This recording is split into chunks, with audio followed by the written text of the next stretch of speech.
गणाधिपताय गणाध्यक्षाय धीमहि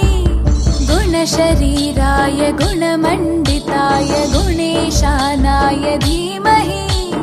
गुणातीताय गुणाधीशाय गुणप्रविष्टाय धीमहि